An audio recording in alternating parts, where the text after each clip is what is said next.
President Cyril Ramaphosa says that South Africa's embattled state-owned airline is open to outside investment and is in talks with a number of potential partners. Now, Ramaphosa was speaking at the Financial Times Africa conference currently going on in London. Just last month, the embattled state-owned airline said a government cash injection of about $372 million had been approved for the 2019 and 2020 financial year.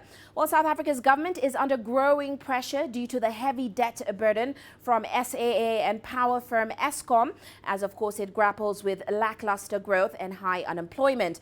Well, Ramaphosa said his government needs to pursue prudent fiscal policies as well as stabilize its debt and reduce risk with contingent liabilities while staying open to participation from the private sector.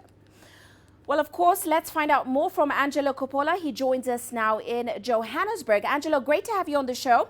Now, Ramaphosa's main aim on this two-day trip to the UK was to try and attract further investment into the country. In his speech at that summit, we know he touched on plans to review its immigration regime as well as issues around land reform in South Africa. So, Angelo, what were some of the key highlights from that speech today? Uche, he spent the first part of that speech talking about the African Continental Free Trade Area and the potential that the agreement has to boost intra-African trade. He reckons it could be boosted by between 15 and 25%. So there's lots of upside that they're talking about there. But there was also a reality check from Ramaphosa when he mentioned the fact that the average debt to GDP ratio for the continent was 57%, which means a lot of money is being spent on servicing that debt in terms of interest repayments. He also quantified the state capture amount under President Zuma for the last 9 to 10 years. He reckons that it cost around $34 billion, and that's as far as they can tell right now. So it's a big number that he's talking about. He did, of course, touch on immigration and attracting skilled workers to come and foreigners to come and work in South Africa to fill the gaps that have been left. Ironically, though, skilled workers, so those are South Africans, have been leaving the country in increasing numbers over the last couple of months. We've talked about Eskom and we've talked about SAA. He mentioned that, and that it appears that there are some serious conversations that are happening with interested parties. But it's going to take a very special investor to get involved in a state-owned entity like SAA and not take a controlling interest in it. So we'll have to see how that one plays out right now. He did, of course, touch on the upcoming investment conference that he's hosting, and he plans to move it from making commitments, and there were around $1 billion worth of commitments there last year, to bankable projects when they meet again at the end of November. So there's lots of rah-rah and a concerted effort to convince investors to put money into South Africa and generally into the African continent. Uche? Well, Angelo, we know President Ramaphosa was also looking to clarify what may be in store for future trade agreements with the United Kingdom in light, of course, of Brexit. Now, he did say they had reached an agreement that does not change the terms that were in place before. Are there any more details on this? Well, South Africa and 5 other countries in the Southern African region have concluded that new trade agreement with the UK in the event of that no-deal Brexit. It was officially signed a couple of weeks ago. We know that for certain. Ramaphosa did mention that it's a new agreement that will replicate the terms of trade that are present in the existing SADC EU Economic Partnership Agreement. It covers tariffs, quotas, rules, that's rules of origin, and then there's health and safety regulations. It's something that the previous DTI Minister, Rob Davies, had been working on before he moved out of the cabinet. Ramaphosa does say that it's important that this agreement is in place for the thousands of South African workers whose jobs are basically dependent on that bilateral trade agreement with Britain. There also is an investor, the investors who have used South Africa as an export base. So South Africa does have a plan B in place for trade with the UK. Ironically, though, it may also open up South African citrus market, as the South Africans wouldn't have to battle as much as they have done in the past against other EU citrus producers who have used that citrus black spot disease that some of the citrus has in the country as a trade barrier against South Africa importing into the EU and specifically into UK. So there is some upside there, Uche. Well, let's shift focus just slightly. We know this visit comes on the back of the recent appointment of a Presidential Economic Advisory Council, which of course will essentially help with finding solutions to South Africa's sluggish growth. Now, this 18-member team did hold its inaugural meeting this month. Actually, this past weekend or this past week. What was the outcome of that meeting? And is there now a sense of urgency coming out of that meeting with regards to solutions to South Africa's economic problems?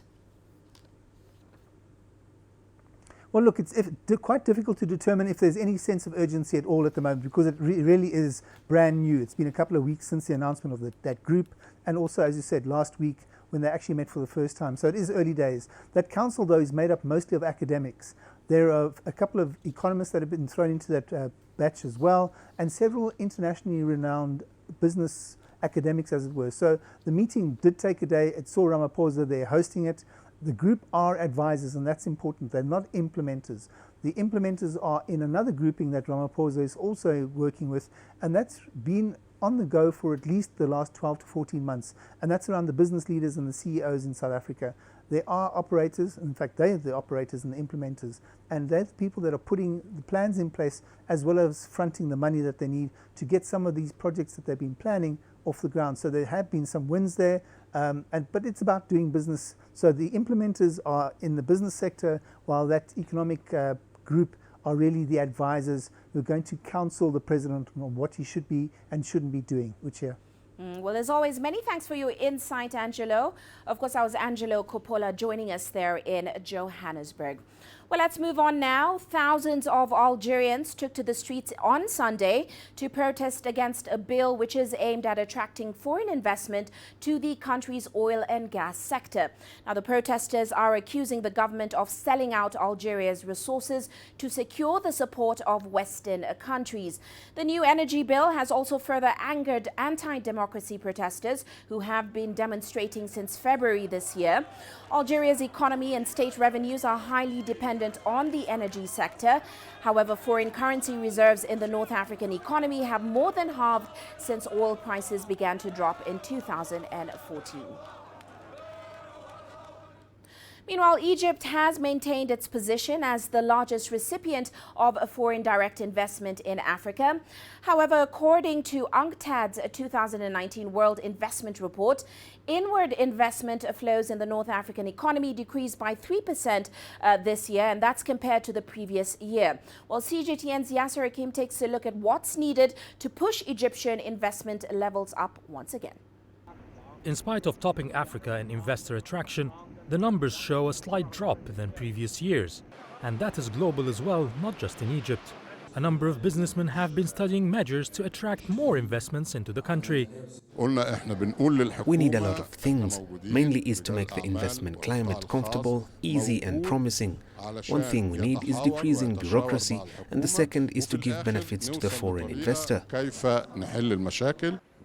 A host of economic reforms have lowered inflation rates, stabilized the Egyptian pound after its flotation, and killed off the currency black market. Incentives have been put in place to lure in businesses, but some investors say more is still needed. A lot of things, we need a lot of things, mainly is to make the investment environment comfortable, easy and promising. And this goes by, we need from the government is to listen to us in every aspect and in every law that's coming up. One major thing is decreasing bureaucracy. Another thing is to give many benefits, different benefits to the foreign investor. Egypt is considered an attractive destination for many entrepreneurs to set up shop. China has been one of the countries aggressively investing in Egypt. It's the first nation to establish an industrial city at the Suez Canal zone, with over 100 Chinese factories inside. We have already did the bilateral trade by more than 12 billion US dollars achieved till last year. But I guess the potential is huge. We are working mainly to the private sectors to promote them to how to cooperate with Chinese state-owned companies and private sectors. And to explain with them how to do business with China. Most of the current foreign direct investments are geared towards real estate and services sectors like tourism. But experts here are focusing on industrial production. For investment, we are focused on the textile, something like textile, steel industries, and oil and gas, of course. As we know, Egyptians have developed nowadays more oil and gas, and some Chinese company can help in this industry. The average inflow of foreign investments into Egypt in the last 3 years is about $6 billion a year. Experts say if red tape is slashed and due incentives are set up, investments could reach $10 billion in the next year. Yes, Hakim for CGTN, Cairo.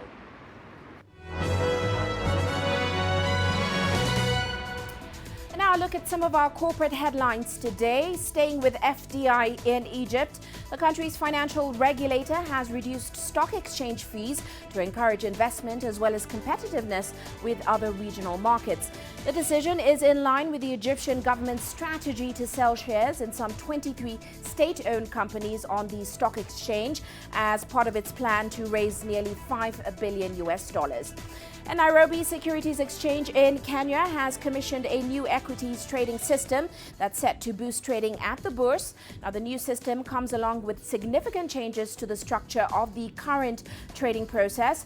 Its functions are in line with international standards that allow short selling and day trading, which of course is expected to revolutionize the capital markets. And the government of Zimbabwe says it expects its diamond production to increase to 11 million carats by 2023. According to the country's mines minister, that target will be driven by 4 companies, including Alrosa and Chinese-owned Anjin. Now, at the moment, the mineral-rich Southern African nation is trying to woo investors as it looks to revive its crippled economy. And diamond exhibitors in the Indian commercial capital of Mumbai covered a Mercedes-Benz with a sheet full of diamonds in a bid to woo international buyers. The diamond-studded car is part of Bharat Diamond Week, which is a 3-day exhibition organized to give exposure to the small and medium traders. The car, which boasts roughly 350,000 cubic zirconia diamonds, will be presented to a buyer who purchases diamonds worth about $10 million or more. And that's a look at our corporate headlines.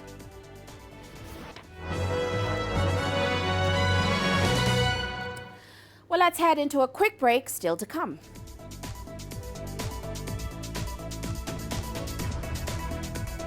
This year's Nobel Prize for Economics awarded to a trio for their work to alleviate global poverty.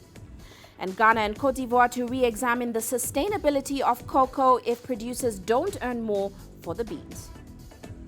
The world economy as we know it is about to change. Global business reports highlight emerging markets, developing countries, and dynamic sectors worldwide. We feature top analysts and newsmakers to provide perspectives on every facet of business. From an on-the-ground perspective, we provide you with balanced and objective assessments. Fast, sharp, and insightful. Global Business, only on CGTN. Africa is the nexus of enterprise, and Global Business will tell you why it matters. From the mega investment projects to multi-billion-dollar mergers and acquisitions. Africa today collects, just in terms of revenues for taxes alone, $545 billion a year. If you take 10% of that and you devote it to the energy sector, problem solved. All this on Global Business, weekdays at this time on CGTN.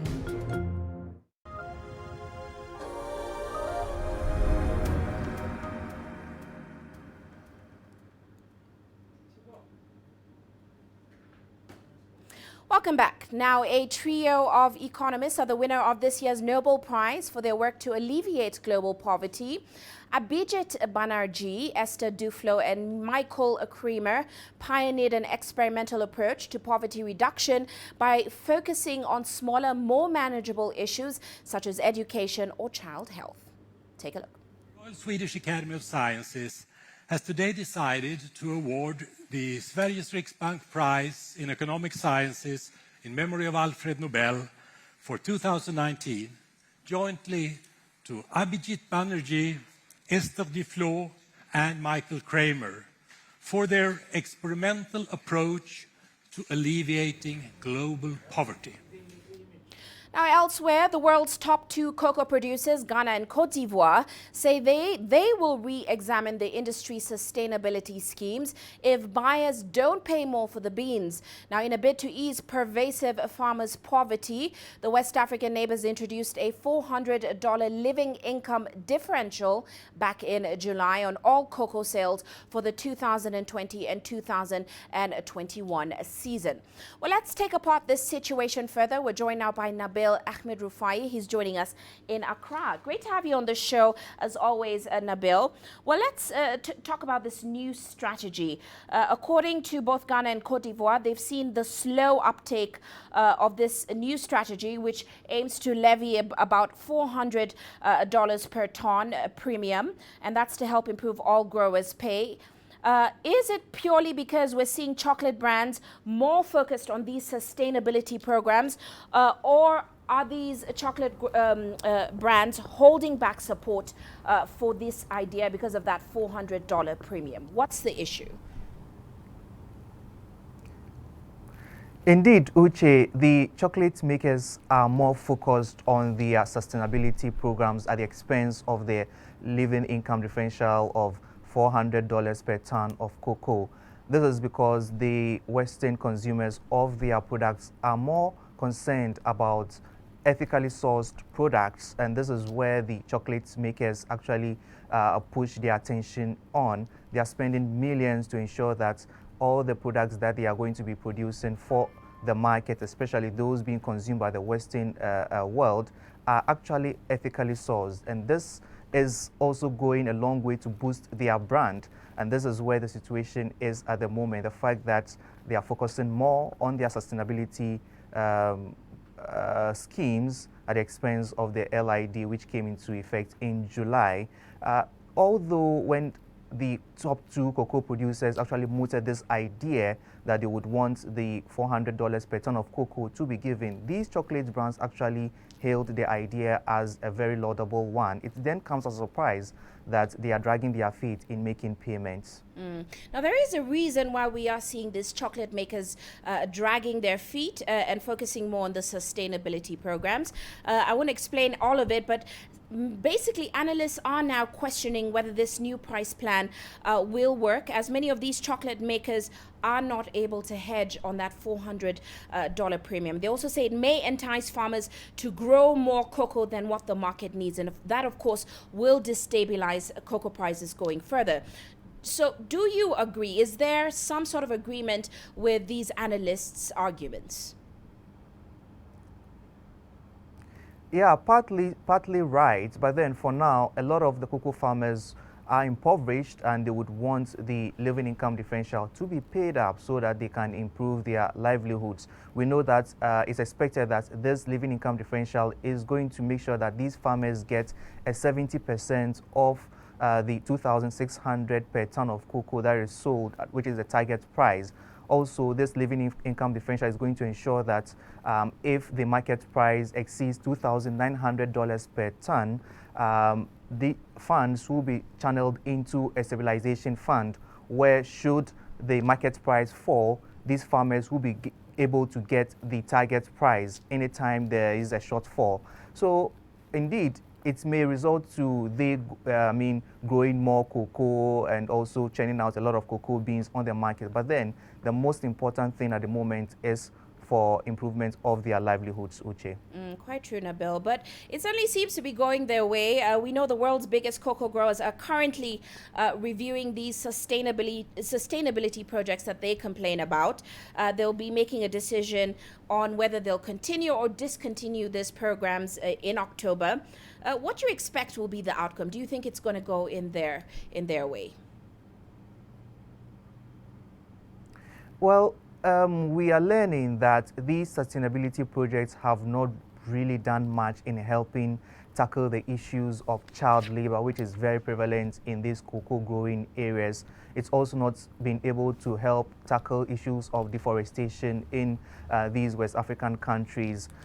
We are just gauging to see if indeed these sustainability schemes will be discontinued or otherwise. But from where I sit, they are going to take a tough stance on these sustainability schemes for the fact that they've not been able to meet the expectations. Right. Well, as always, great to have you on the show, Nabil. Thank you so much for your insights. Of course, that's Nabil Ahmed Rufai. He was joining us there in Accra, Ghana. Well, let's head to Nigeria now. The country's labor unions are threatening to embark on a nationwide strike on Wednesday. This is as a result of government's non-implementation of that 30,000 naira minimum wage, which was approved months back. Here's CGTN's Kelechi Emekalam with an update. A consultative meeting between the federal government and representatives of the labor union. At the center of the conflict is the new minimum wage of 30,000 naira or $83 monthly. President Muhammadu Buhari had approved the minimum wage since April, but it's yet to be implemented, and that has brought both parties back to the negotiating table yet again. The minimum wage is still at 18,000 naira, that's about $50 a month. The government is offering 11% and 6.5% increase for the lower and higher grade level workers respectively. What we are doing now actually is a collective bargaining agreement, the collective bargaining negotiation, wage adjustment consequentially to the new minimum wage, and it's different from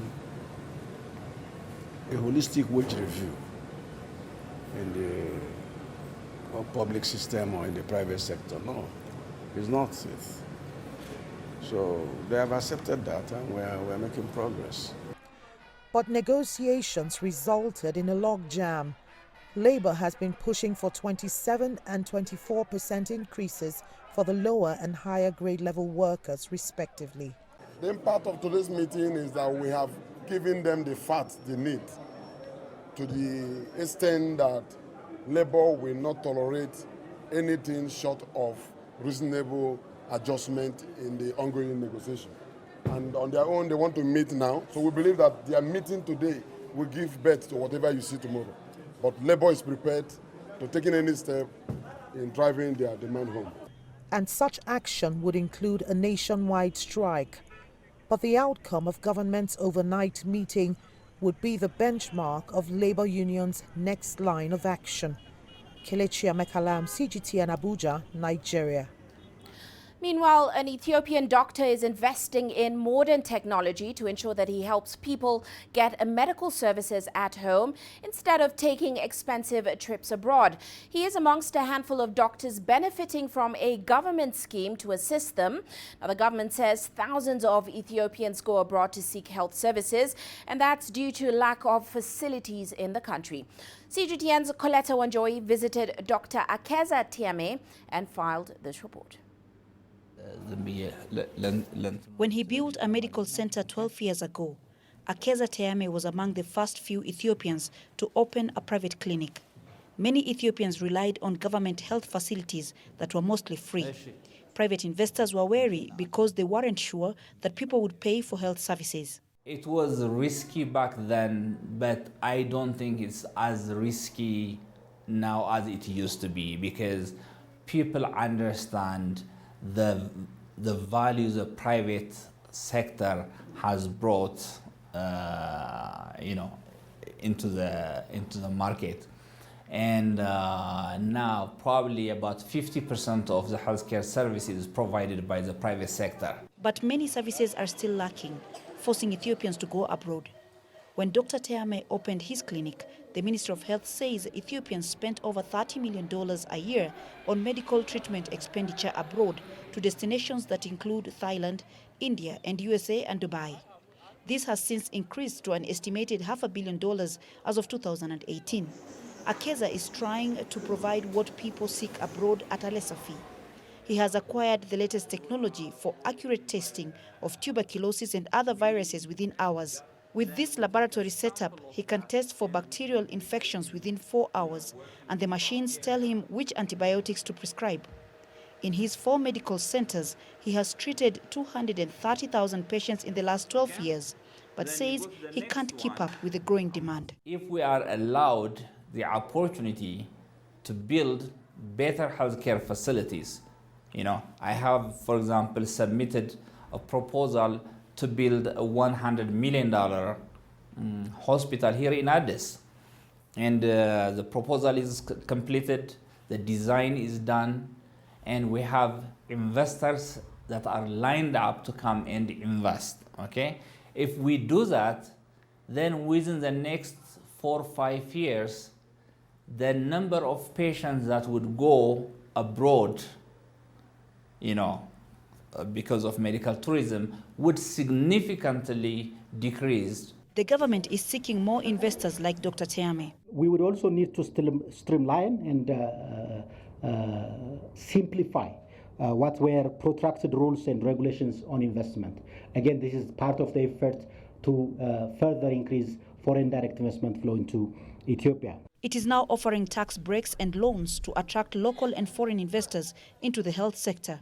The government is developing an industrial park that will be dedicated to the health sector. It is encouraging the private sector to engage in manufacturing of health-related equipment and production of pharmaceuticals. But Dr. Teame says free land is the key to attracting his fellow investors. Dr. Teame accepts private health insurance, although very few Ethiopians have health cover, as well as cash payments. He is now venturing into treating neurology and cardiac complications, which are the main conditions driving Ethiopians to seek treatment abroad. The new facility, he says, will cost him up to $3 million. Colette Njohi, CGTN, Addis Ababa, Ethiopia. You're watching Global Business Africa. Let's take a quick break now, but still coming up on the show.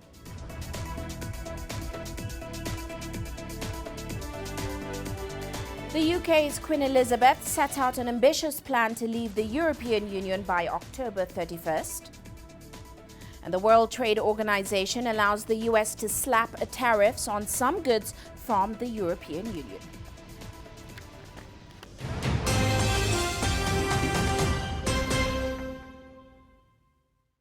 Business in Africa is at the crossroads. We celebrate those who are adopting and thriving despite the challenges, from grassroots to big businesses. Global Business takes you along for the ride as we track the making of a giant. Only on CGTN.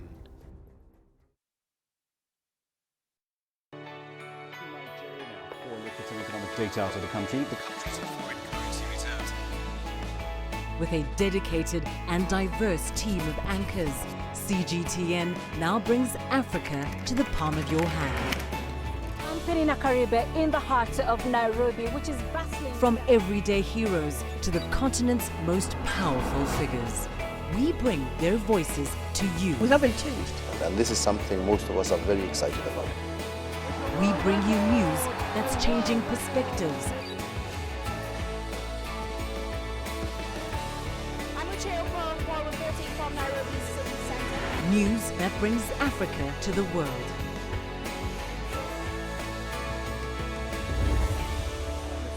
CGTN. See the difference.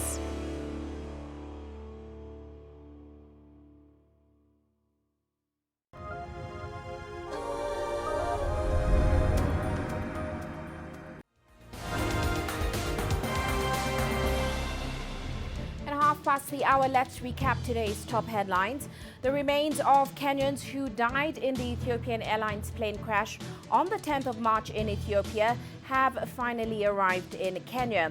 Now, an Ethiopian Airlines flight carrying the remains and the relatives of the victims left Addis Ababa Monday morning.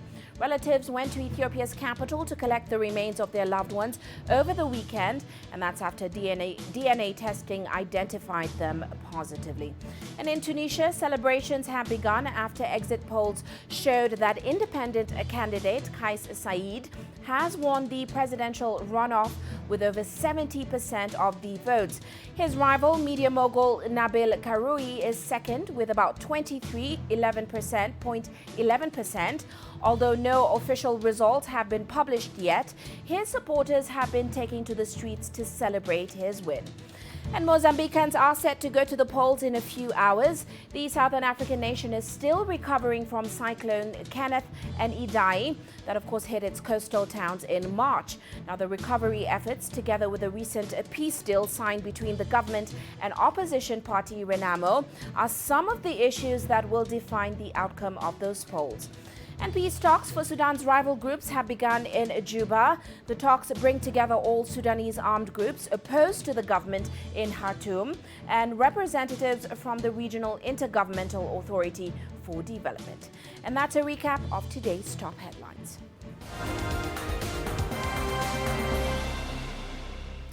Well, on the international front, Britain's Queen Elizabeth has set out Prime Minister Boris Johnson's agenda for the government, including an October 31st Brexit plan. Now, the Queen also expressed optimism of a new deal with the European Union, besides a host of domestic policies which are designed to win over voters ahead of an expected election. The Queen's speech is written for the 93-year-old monarch by the government, but with Brexit in the balance before a crucial week of talks and an unpredictable election likely in the near future, rival parties are saying that Johnson was misusing the politically neutral Queen by asking her to set out his election agenda. Now, the speech and accompanying notes set out an overview of more than 20 bills, including the legislation that is required to implement a Brexit deal, and that's if Johnson is able to reach agreement with the EU this week. My Lords and members of the House of Commons,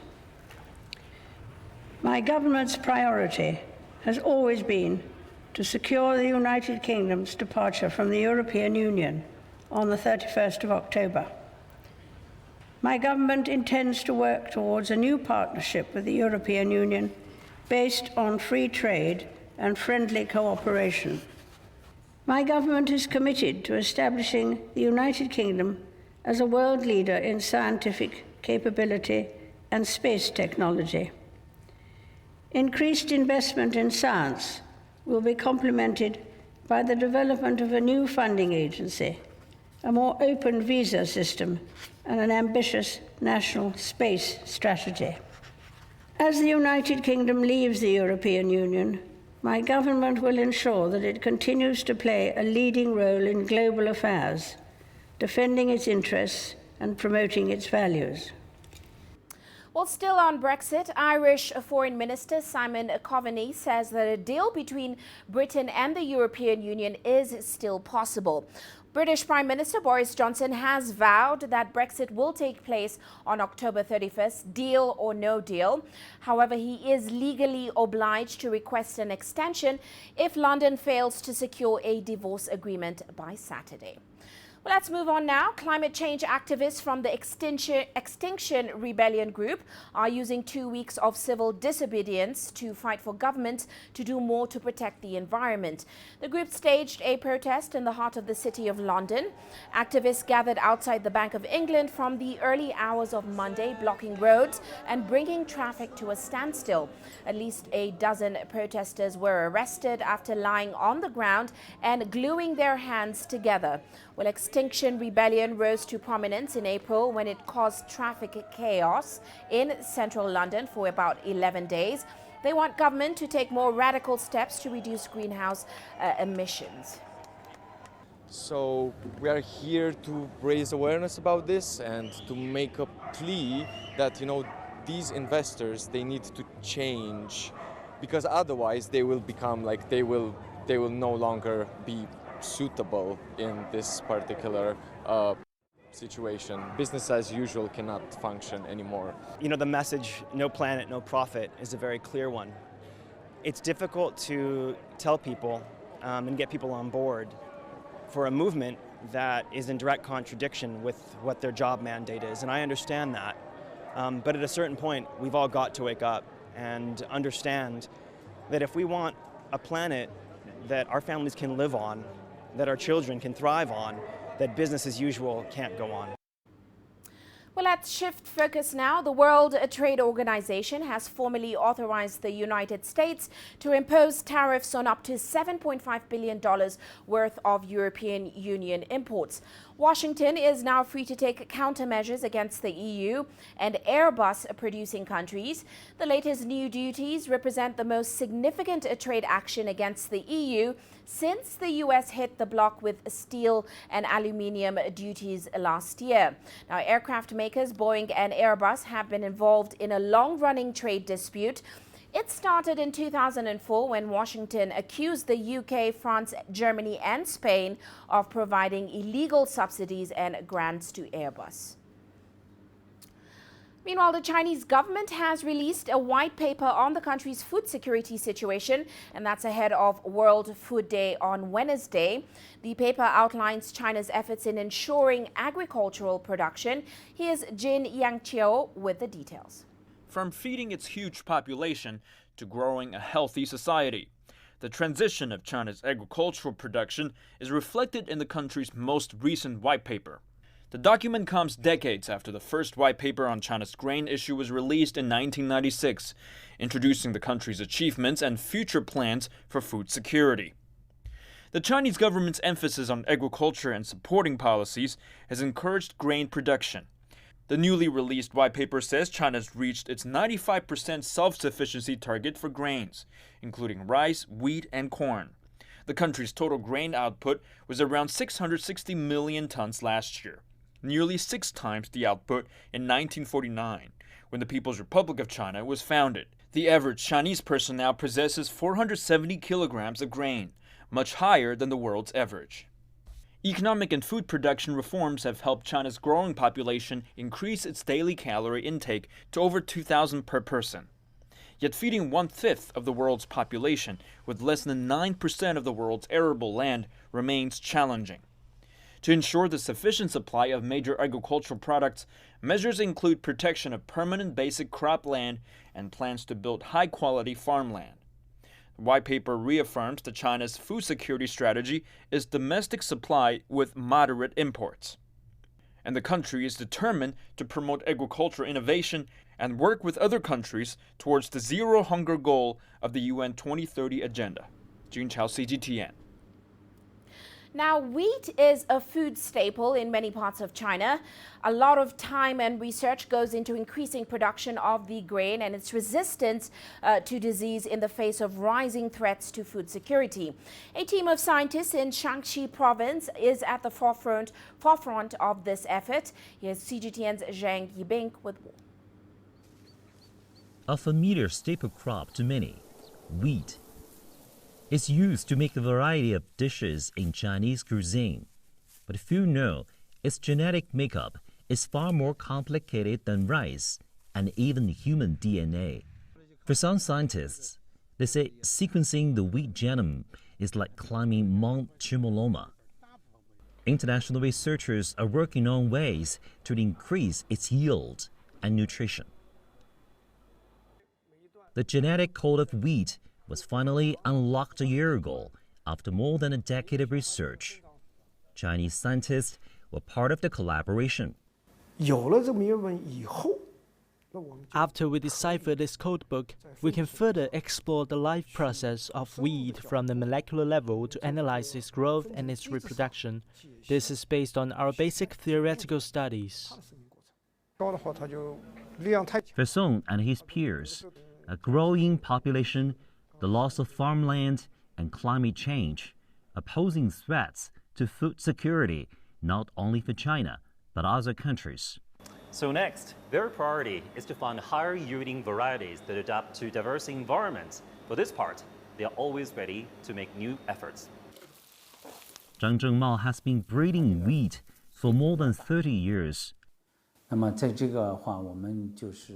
the genetic information, we will use the strategy of molecular design and wheat breeding to meet our needs.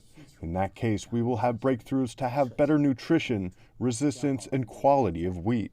Experts say ongoing research to develop new strains is getting results.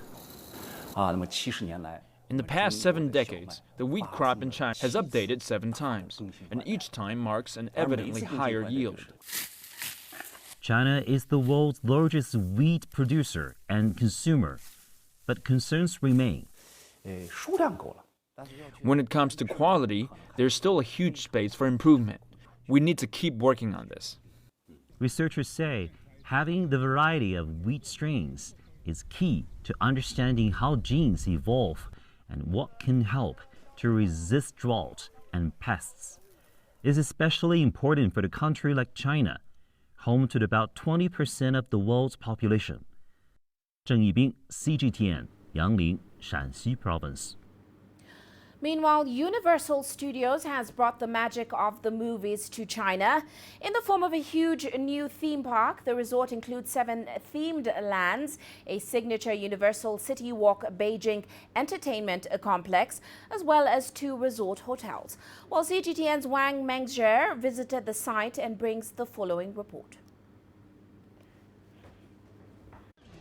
An immersive experience. That's what the new Universal Beijing Resort is trying to bring to millions of expected visitors. Movie fans will meet and interact with their favorite characters in the newly announced theme land. For the first time ever, we're creating an area for Transformers. Normally we've just had a ride, but we have an entire area dedicated to the Transformers. For the first time ever, we have an area dedicated to Kung Fu Panda, because we acquired the DreamWorks properties a couple years ago, and it's the very first time an area has been done for this character. All indoor, completely climate-controlled space, and it's going to be an unbelievable experience. First time ever, we're going to have a water world area. Plus, a Hollywood land to discover behind-the-scenes stories, jointly created by renowned movie directors from the US and China. When we decided to build Universal Beijing, I just felt that I would only want to do this project together with Eva. This is a combination of Chinese and American cultures. I'm really looking forward to it.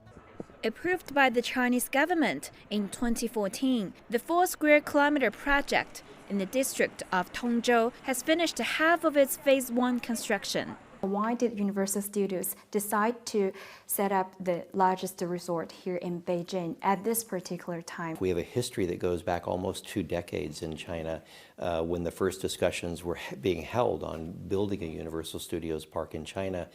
China has continued to grow and emerge as a stronger and stronger economic power in the world. The middle class is growing. Theme parks are a natural component of a growing middle class. So I give the Chinese government great credit for having the foresight to see where things were heading.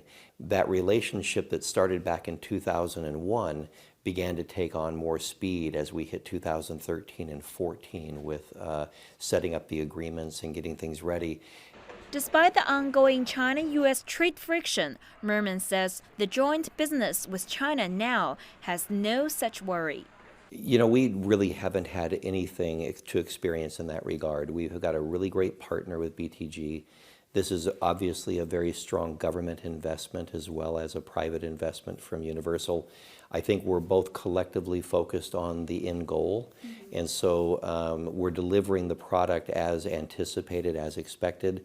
Upon completion, 14,000 employees will be hired, thus boosting the local economy. Wang Mengzhen, CGTN, Beijing. Well, let's now take a quick look at how commodities performed today. We saw oil prices easing today. Brent crude fell over 2% to hover around $59 to $60 per barrel. Scant details on the first phase of a trade deal between the US and China did undercut last week's optimism. That certainly helped to lift crude markets 2%. Meanwhile, gold prices also easing today, extending falls for a third session as that optimism surrounding US-China trade talks increased risk appetite for the precious metal, while of course a slight uptick in the dollar today also weighed on prices. Well, let's head into a quick break, still coming up.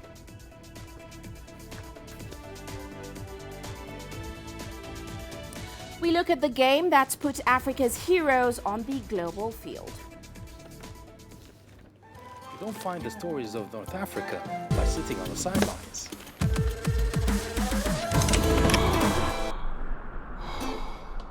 No No one else will take you where we can in North Africa. And no one else will show you what it's all about. CGTN, see the difference.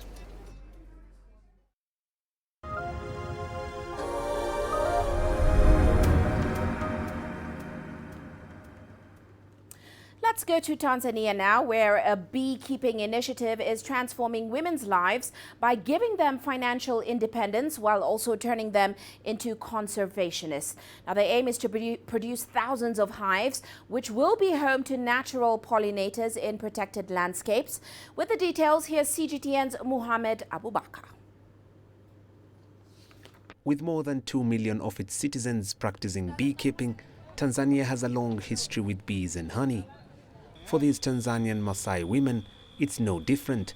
Here, on the Maasai steppe, the group of women are busy with their harvest. One by one, they carefully remove the honeycombs stored in the hives. The women are hanging beehives out in the wild bush, in trees, and they're harvesting honey. They've harvested over about 7 tons of honey to date. This beekeeping initiative is focused in the area outside the Tarangire National Park in Tanzania. Most of the people who live here are Maasai, many of whom are semi-nomadic. But for these women, the art of beekeeping has become part of their new norm. The women own and run their beekeeping operation as a business. Beekeeping is important for this Maasai community because they have demonstrated hard work and a long history of protecting the environment. Therefore, the beekeeping project is a venture that protects the environment while also securing some income for their needs through selling honey and other beekeeping products. We have been trained on how to harvest honey and how to wear these clothes, as you can see. The group's initial funding in the form of micro-grants and training comes from a non-profit organization called African Wildlife and People. The objective of this project is both conservation and generation of income from the environment. The idea is that the women don't repay the organization from the sale of their honey. Instead, they agree to commit their time and energies to conservation work. This can be in form of tree planting, village cleanups, or on environmental education. So far, the group have hung more than 1,360 beehives in locations that conserve critical wildlife habitats. And as their business grows, the women hope so too will the bushes in order to sustain their wildlife. Mohammed Abubakar, CGTN. Well, in Ghana, small and medium-scale businesses, mainly run by women, are learning how they can better promote their businesses and their products using technology. Now, they've been tapping into the knowledge of female professionals at the Women in Tech Week, which was held in the capital, Accra. CGTN's Nabil Ahmed Rufai was there and filed this report. Jennifer Dankwa is at the Women in Technology Week to exhibit her food products. But more importantly, she says she's here to learn how she can further use technology to boost her business. We use Facebook and then Instagram, and it's really helping us a lot because a lot of people follow us and then they order from our end. Then we give them good services as well. The Women in Technology Week has brought together professionals in information technology to share knowledge on how startups can use technology to promote their business. Marketing analyst and IT professional Aseda Adaidese has already identified ways to help Jennifer's business, like using simple spreadsheets to keep better records. She has to start collecting transactional data of her customers, either herself or she can get a company or someone that's good and that to help her with it. So gathering your customer data, you also know the kind of things people are buying at what particular time and in what particular season. She says technology is crucial to help these small and medium-scale businesses grow. Startups here say they are looking to adopt different forms of technology, including creating mobile phone applications to reach out to more customers. They believe by doing so, they can boost their profits. The non-governmental organization Women in Technology Africa says it hopes to continue assisting women entrepreneurs to explore more technology in their business. it's now become the basic stepping stone for a business to inculcate technology into it. So Women in Tech Week is focusing on exposing those technological processes that are very basic and very simple for a startup or any female that finds herself in the entrepreneurship space to take advantage of. Jennifer Dankwa says she is happy she's now been taught other ways she can use technology to promote her business both online and offline. She hopes the lessons learned here will help her business grow. Nabil Ahmed Rufai, CGTN, Accra, Ghana. Now, an African Heroes video game has been introduced to the public in Conakry in the Republic of Guinea. The game was designed by a young Guinean computer scientist. It highlights the ancestral African culture as well as the continent's resistance to colonization. Here's CGTN's Alexandria Majala with his story. 26-year-old Serge Abraham Tade is a huge fan of the movie The Matrix. He someday dreams of making such a film. In the meantime, he's fulfilling his other dream of being a game creator. Tade is behind African Heroes, a video game that immortalizes the great heroes of the African continent. The inspiration came during a walk with my dad in Bofa, a prefecture located in western Guinea. My father showed me a village called Domia, where there was a slave port. He told me that this port carried more slaves than the island of Gori in Senegal. It was information that I guess was not known, especially among young people. In history, it has always been said that the island of Gori has transported more slaves in West Africa. Then I told my friends that our next game was going to be about African heroes. Abraham's love for computers started right after high school. His game's ultimate goal is to allow Guineans to have a glimpse into the history of their culture. To make this first adventure video game available on PC and Android, Abraham and his group of friends, made up of teenagers, had to deprive themselves of sleep and food. Another major challenge to the project was the lack of equipment. We are experiencing difficulties daily. We fight with the team to overcome it, but it's still not easy. We fought to find the machine, and then it was a question of finding a software and a license. We did not wait for help from outside to move forward with our project. We fought to finance online training, and today the result was conclusive. The video game has already attracted the interest of hundreds of young teenagers and adults who hailed it as a great initiative. Some regard it as educational. The most important thing here is not the game, but the instructive side, the story, and the strength it gives African heroes. When we talk about Shaka Zulu, Queen Puku, it's the African history that is taught. This is an opportunity for our children to learn their culture without moving right in front of the computers or their smartphones. So it's this instructive side of the project that must be advocated. The Guinean government has incentives in place for young innovators. Several initiatives exist at the level of the Ministry of Youth and Youth Employment. This is the case of digital innovation, the Digital Week, and other events that are supported by the government. Next year, Guinea will host a summit that will gather 4,000 people who will talk about the digital world, so it will create opportunities for our young people. It's encouraging to see young people from our country offering competitive products around the world. Serge Tade is not only CEO of the RidTech structure, but also the winner of the Best Starter Rapper Total Guinea 2019 and Hub Africa's Hackathon. He's the first Guinean to put out an online adventure video game available on PC and Android. Alexandria Majala for CGTN. Now, bead making is an ancient African craft. Beads themselves used to be a preserve of royals, as well as a symbol of wealth and affluence. But in a fast modernizing world, bead makers are using their craft to not just make a living, but also preserve the Nigerian culture. Here's Deji Badmus with the story of one Nigerian lady who is doing just that. When it comes to beaded accessories and attires, residents of Abuja know where to go.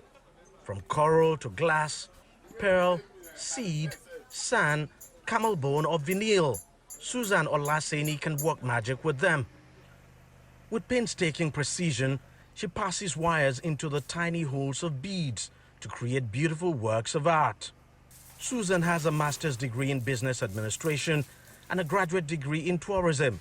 But 17 years ago, she decided to make beads for a living when her white-collar job couldn't pay the bills anymore. She started her bead-making enterprise, Prezi Bridal Home. When I came to Abuja 2007, I came as a graduate. I wanted to come and look for a job. The job I got wasn't really fetching me much money like that. At the end of the day, I have to quit my job to face my bead business, which eventually it was fetching me much more than I could ever think of. Susan says she has no regrets since she crossed over to full-time entrepreneurship. She says the bead trade is very lucrative because it's cheap to make and in very high demand. I started with just a bead of 3,000-4,000 naira. After making the bead, a friend of mine saw it and was like, wow, I like this. I would like to buy it for my wife, who is in South Africa. And at the end of the day, I was able to sell it for about 17,000-18,000 naira. Being a traditional Nigerian art, bead making came easily to Susan. She learned the craft from her mother, who was a professional bead maker. But beyond making a living from it, Susan is using her craft to promote the Nigerian culture and identity. We come to realize that gold accessories have come to take over our culture, which is not supposed to be. The beauty of our culture, the beauty of Nigeria, is to make sure our traditional still stand.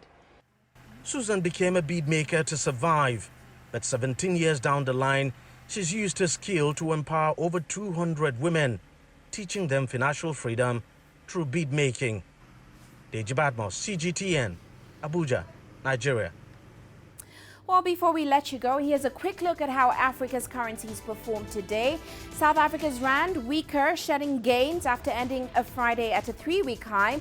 Investors, of course, continue to digest reports from the US and China trade talks.